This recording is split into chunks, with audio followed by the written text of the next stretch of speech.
You have failed. You have failed, Fern. Well, good Monday morning, everybody. You guys know me, Amy, here for Author Talk with Fern Russell, and our lovely guest today is CJ. And the one thing that is missing is Fern does not have a cigar.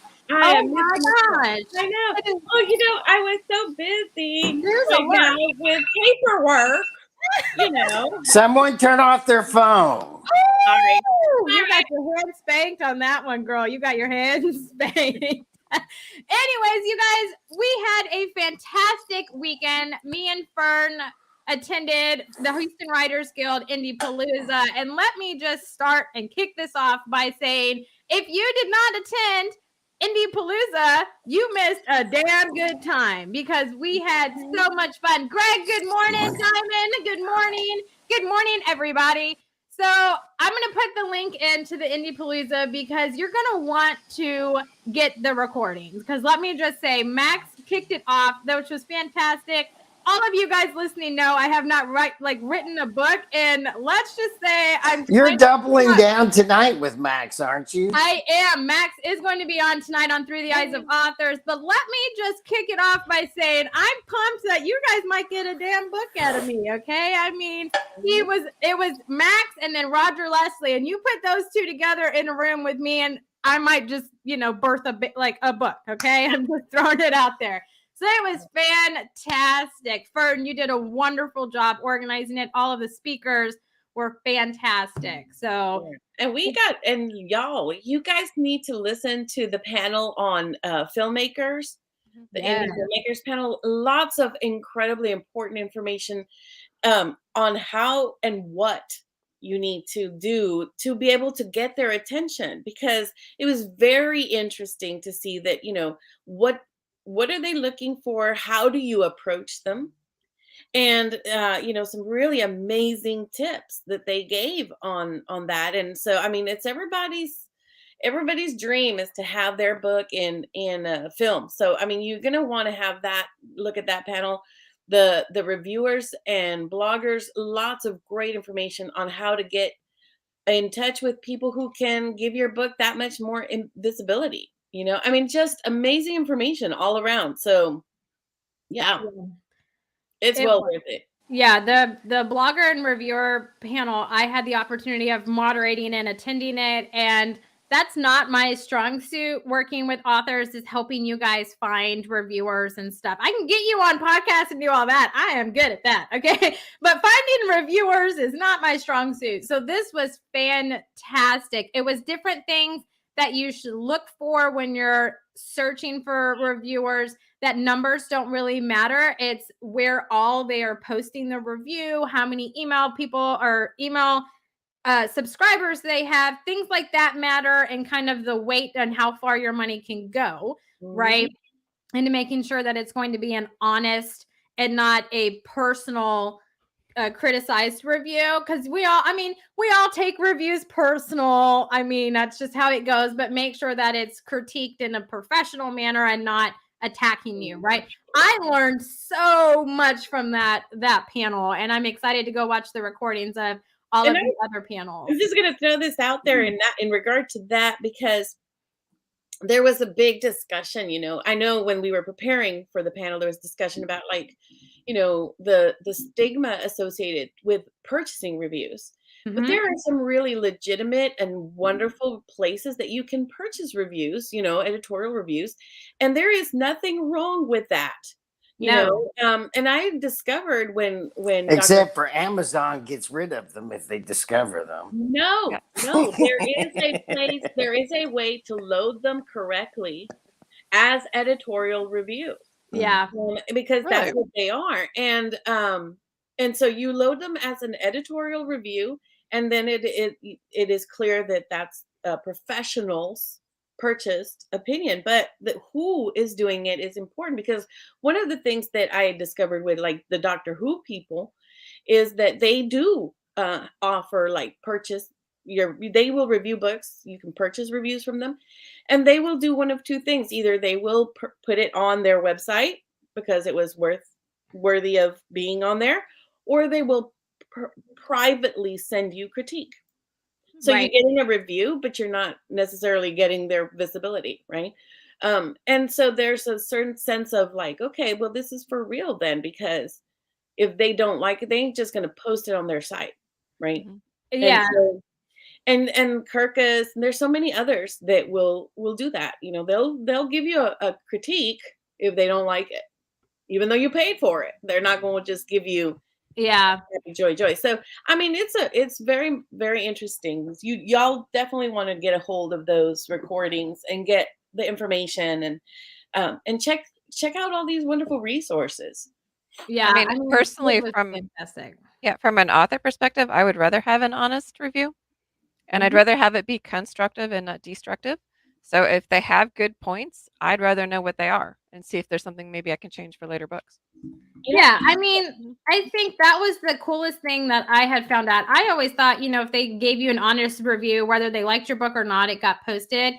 But in reality, they try to be nice if they're going to post it on their site if they overall liked it. But if they have some, issues or qualms with it, then they'll kind of let you know personally to help you become a better writer, right? Which I like is it's not out in the public ripping apart your book, right? I mean, I find that to be very like professional and etiquette, which I didn't realize there was like that. They didn't just annihilate your books, So it was very informational for me. I Which really is something that, really, as a writer and in the writers community, if you cannot help a fellow writer, don't hurt them, right? Yeah. This is just a simple, unstated, maybe until now, rule that we should all just abide by. So whenever I see writers, okay, writers who are going around posting bad and critical and nasty little reviews on other writers, I consider you a troll at that point, baby. I'm taking your name down as troll person because you ain't you're not a community member, because in the community you help, you don't hurt. It doesn't mean that your opinions aren't legit. If you feel compelled to let the author know some of these things as a fellow author, that's cool. But don't hurt people. Just don't hurt people. I don't know why people have to go around hurting other people. I'm with you. Be nice, everybody. Be nice. Happy Monday. Yes. Hey, Vola.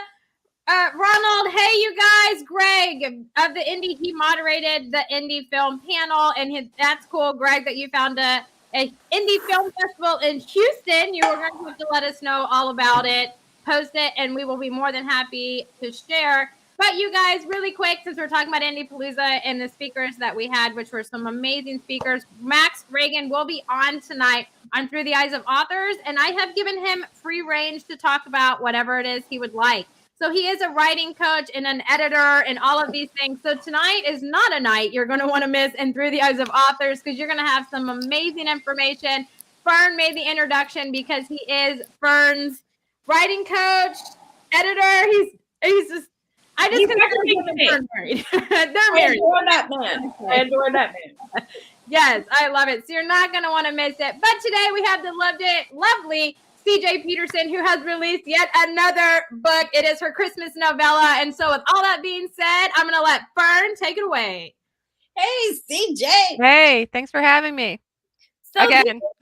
This is very exciting. Because we had you last time talking about your sci-fi Christian sci-fi novel series, which you're releasing those books kind of very back to back, right?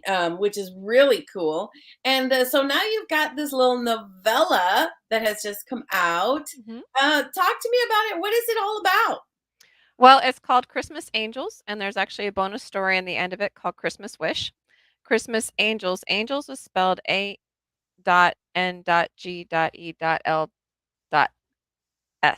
So angels stands for Available to Nurture God's Eternal Love. If you remember way back when in some of the last interviews that we've done, I have a series that I generally call Team Angel. It's the standalone of Strength from Within, the Grace Restored series of 5, the Holy Flame trilogy of obviously 3, and then the Divine Legacy series of 4.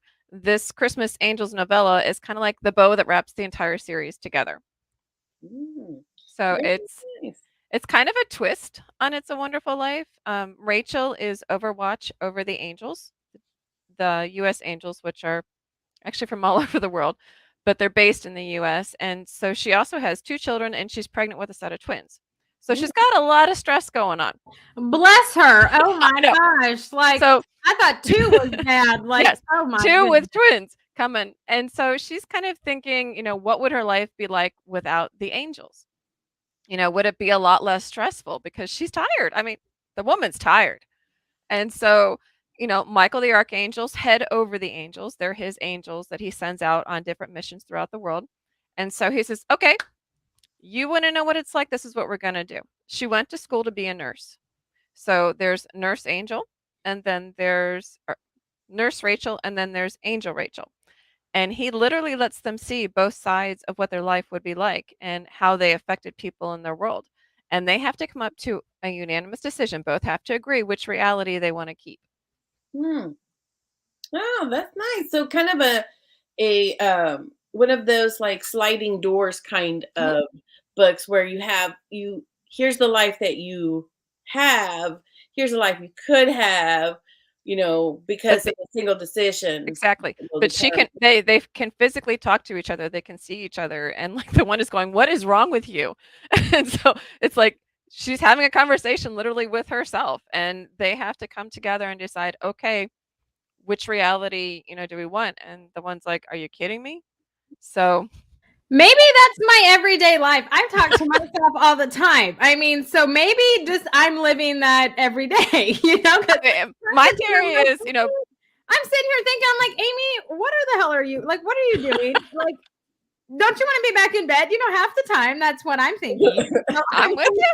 Maybe this is just an everyday conversation that some people have, but not necessarily facilitated by Michael the Archangel, where you can literally choose one reality over the other, and that's kind of the interesting twist on it. Yeah, that's a true statement. I like talking to myself and just feeling like I did everything right. I don't know if I could handle the fact of this would be the outcome. So I think for me personally, I'm just going to keep talking to myself personally, hopefully no one interferes, but that's a personal preference. Being an author, we kind of talk to ourselves anyway. We have conversations. I figure I'm okay until I ask, what did you say? And then I might have to get some help.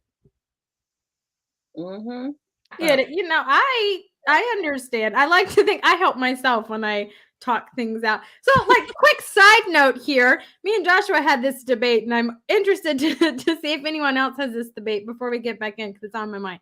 So, do you guys feel like this is a really random question, you guys? But I'm gonna sound crazy when I say it. I almost don't want to, but at the end of the day, you've already started it. You have to. Okay, so we had taco night last night, right? And I was pouring out the jalapenos from the can, and not all of them made it into the thing. I feel like they have emotions, and they get upset that they didn't go with the rest of their friends. Yeah, you can't leave them alone. Into the jar, right? Does anybody else feel this way, or is it just me and my craziness? It's just you. I'm with you. That's crazy. It's kind of like the donut hole. Animation of objects. Hey, it's kind of like it's almost as bad as Fern and her dinosaurs. You can't leave the last one by itself. You're dragons. Hey. Dragons are, don't mess with dragons. You are crunchy and you go well with ketchup. I do. You know what, Russell? I appreciate you being honest. I know that it is crazy for me to think this way, but I like to think everything. No, wait a minute. I am actually with you on this, and I can say that because we don't always agree. We can be crazy together. Yes. Okay, welcome to the crazy club. Okay? I thought you were going to say that you were licking the jalapenos out of the jar, and then Josh fainted about that. That's what I thought you were going to say. No, that's not what I was going to say. But like the ones that were left in the can that didn't make it because they were stuck in the rim or whatever, I was like, oh, they don't get to be with their buddies. Like, come play and get eaten with the rest of your buddies. Yeah, give that to the cat. Like, especially with donut holes or something like that. It's like you don't want to leave one left. He looks really lonely by himself. He does. This big box of donut holes and there's just one left. Who is the cruel person that left one? I mean, I would eat it. I'd make the sacrifice. I would too. I do. I will say this. like when my brother and I were younger and like teens, and I had my first car, we would go to the movie theaters together on Sundays after church, and I would be enjoying my like I don't know my M&Ms, my Reese's Pieces, and he would start making voices for them. Okay, Oh, okay. Cute they were, and they were just like, oh, and then he would make the sounds of them dying grotesquely in my mouth because I was them. Okay, I've done that. Okay, that's actually kind of fun. That's funny. It has. Anyways, I'm sorry we went down this rabbit hole, but it was in my mind, and Josh called me crazy and all this stuff, and I was like, well, my author You are crazy. will tell me, but it's a good kind of crazy. I feel like we're all crazy to an extent. There's bad crazy that, woo! Yeah, there's some really bad crazy too. There is. Anyways, back to angels. Okay, I'm sorry. I side noted us. Okay. So that, like I said, is the bow that ties up the entire series. On the back end, I added a bonus story, which is called Christmas Wish.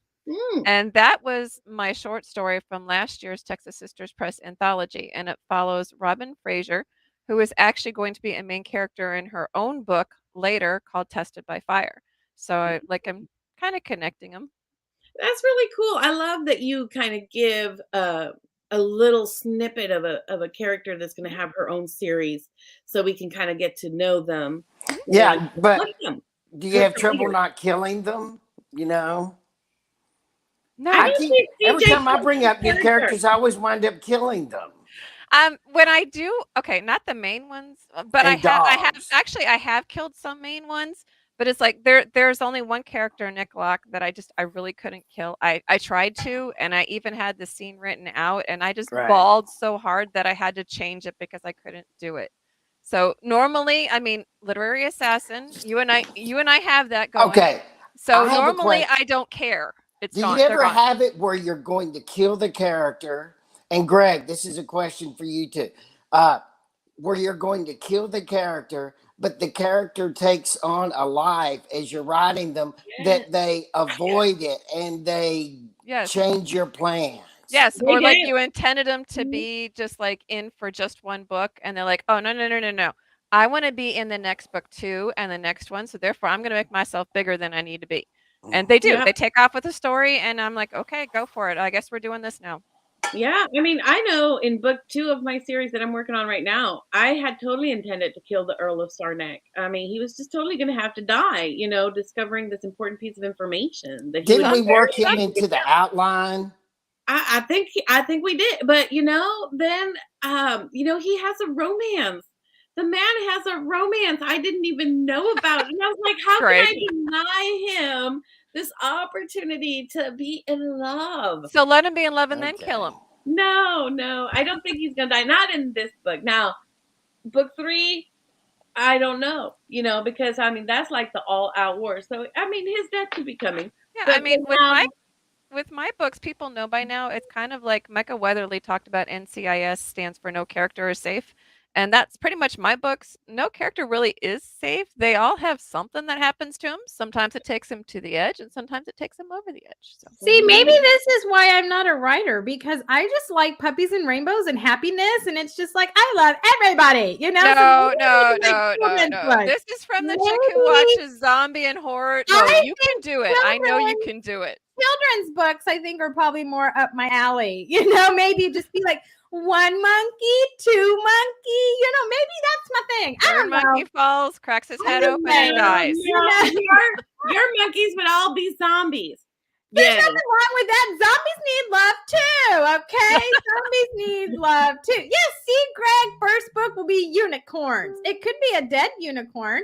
Maybe she's come back to life because she has unfinished business with the family and the daughter that had her, and she's just like, oh, she needs me. So she's a guardian zombie, okay? That's how this is going to roll, okay? I'm just guardian zombie unicorn. I would love it. Okay, that's not right. People probably you guys are about to make my head explode. I'm sorry. I mean, are we in some kind of freaking Hallmark TV channel talk show? Because that's what I feel like we are. We're in a Hallmark Christmas know what TV talk Hallmark. show. I don't know what My Hallmark worst you're watching, nightmare. but I don't think I've seen a zombie Hallmark yet. Hey, It- well, it- Give okay. it time. Give it time. They're coming to I Hallmark. mean, just to be fair, okay, to be fair, I think that, zombies need love too. There could be a nice zombie movie, okay? I am a fan of Pride and Prejudice and zombies, so I'm just saying. They actually did a zombie movie that was kind of a sweet zombie movie because like they were all like kind of zombies and they barely moved. And then like he fell in love with somebody, the zombie did, and all of a sudden his heart was Halloween starting to Hallmark. become alive and I think and there was do you remember what the name of it is? I know what you're talking about. Yep. I remember what you're talking about. He was like a zombie and fell in love with this chick, and then it like, yes. Oh my gosh, I've seen that movie. But he had such bad breath that it was like awful. I don't know, maybe. I know that the new one on Netflix that came out during the summer, there was a romance element between the zombies. Okay, one of the that's zombies funny. one of the zombies got pregnant and they killed her, and that's what set him off, right? I mean, they took over Las Vegas. Of all things, zombie movies always take place in Las Vegas. If you haven't realized this, Well, they that's do. because zombies really do live in Vegas. They I do. go there and I I believe see it. zombies all the time. I believe that. Absolutely. Now, I will say, 100%. I will say, angel movies also happen in Vegas because I don't rarely. I think angels are like you have to pay for those. No, because I think there was one on. Wasn't there one with Nicolas Cage? There was one with Nicolas Cage. I remember Nick Cage being an angel. But that was in Los Angeles. Wasn't it in? Yes, that was in LA. In LA.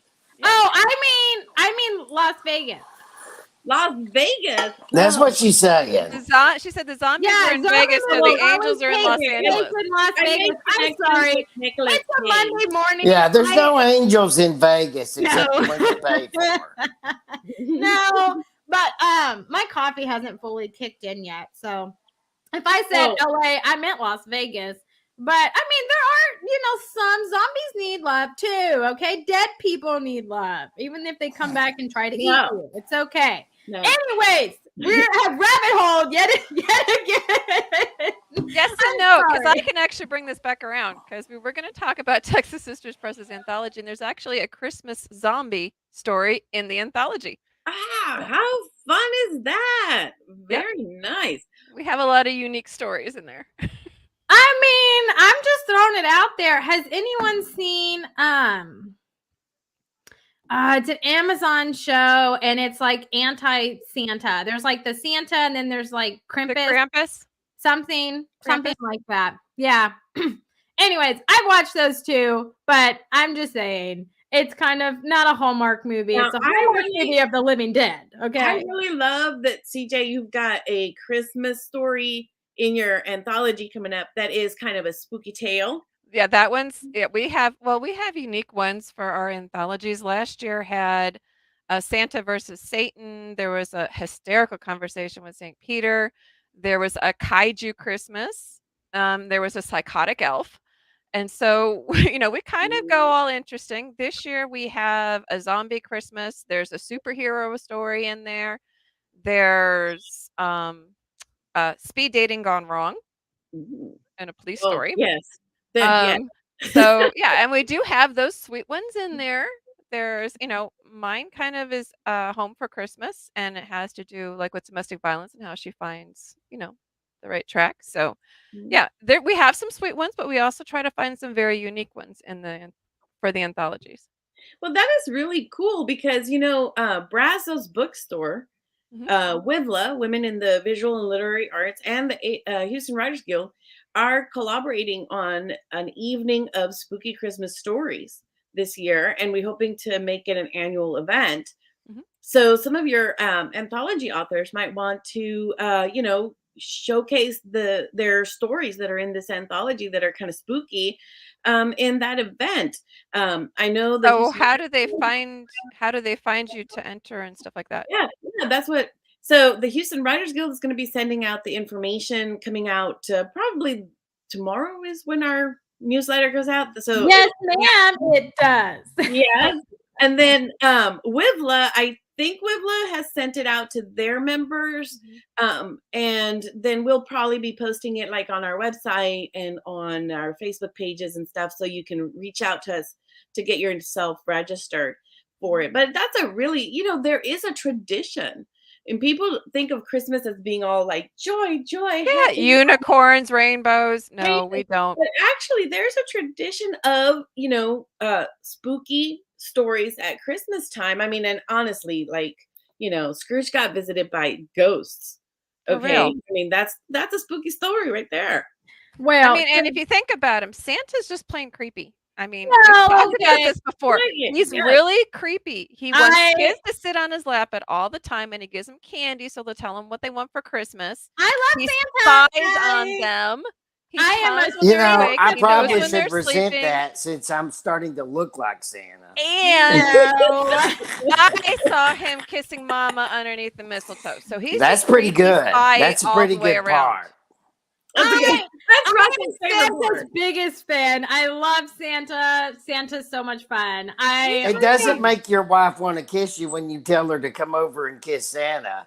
If it comes sit on my lap and She's tell me like- what you she's want like- for Christmas. Santa needs to get a shave.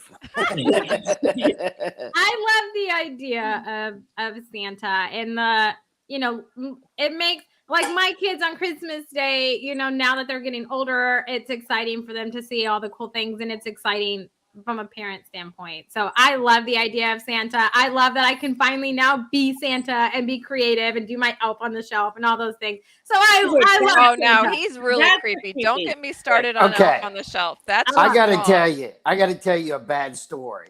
Okay. So Okay. when I was little, my little sister, we used to always count presents to see who ever got the most. And I used Yes. to always sneak in and steal some of her presents and hide them so she would always lose. Nice. And every year I would forget to put those presents back. So Oh no. she would still be finding presents in July. You And are to this such day, fun. she badmouths me about that. I bet. Well, Russell, that brings up a good point. Okay, so this year on Indie Palooza, I was speaking. Okay, we were talking about bad stories. Okay, I was speaking, and I'm known as a technology person. Okay, and I did not live up to that title for my own session. Oh, So no. I was speaking. Everything I had recorded it. Everything was done.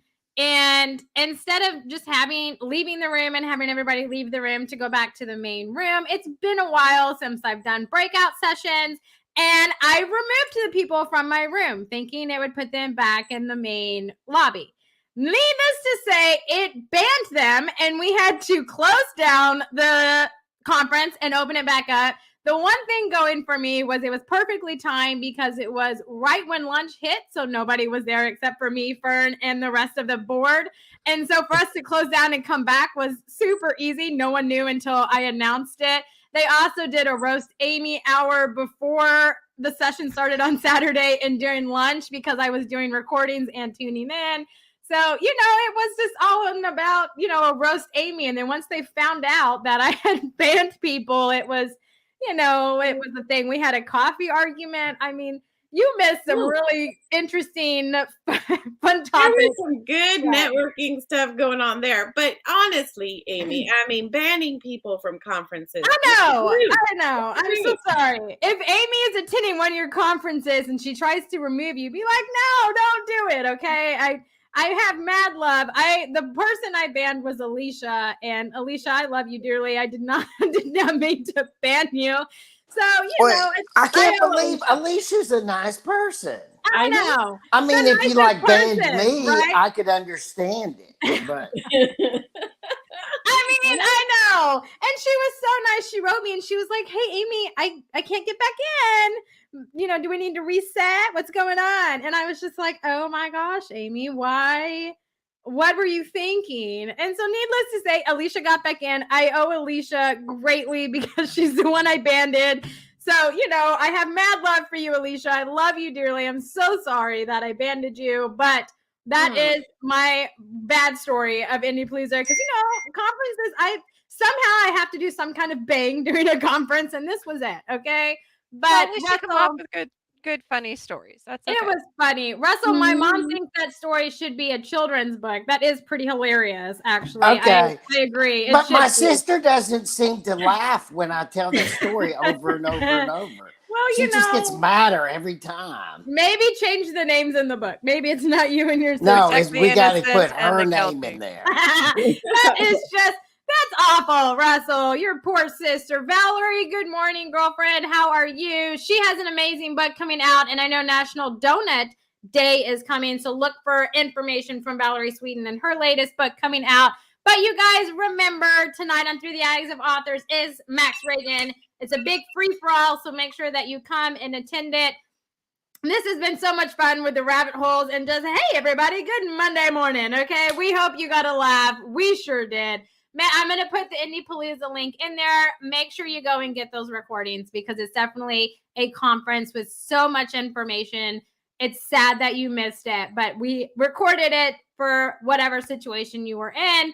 But you guys, closing comments. Fern, I'm going to take it to you because Russell's muted. Oh, well, I just want to say that it was a great time at Indie Palooza. I hope you can join us for the next conference. And I want to say congratulations to CJ for the beautiful novella. Well, I mean, you've got the novel series that you just released. You got your novella. Yeah, actually, and Friday was actually the double book launch. It was book 2 of the you trilogy guys and the novella. So you guys are popping those out. People need to go over and check out all the awesome things happening with Texas Sisters Press. And I just want to say I'm looking forward to having a weekend next weekend of nothing. Power to a free weekend. Absolutely. Russell, closing statement, comment, whatever from you. Well, congratulations, CJ. And I want to thank all of our viewers that made comments today because we must have got a ton of comments and they were funny today. Yeah. So thank you. It's more fun for me when you guys are making comments. I do want to say, because Greg just mentioned in the comments, talking about comments, Beaumont Comic-Con is next weekend.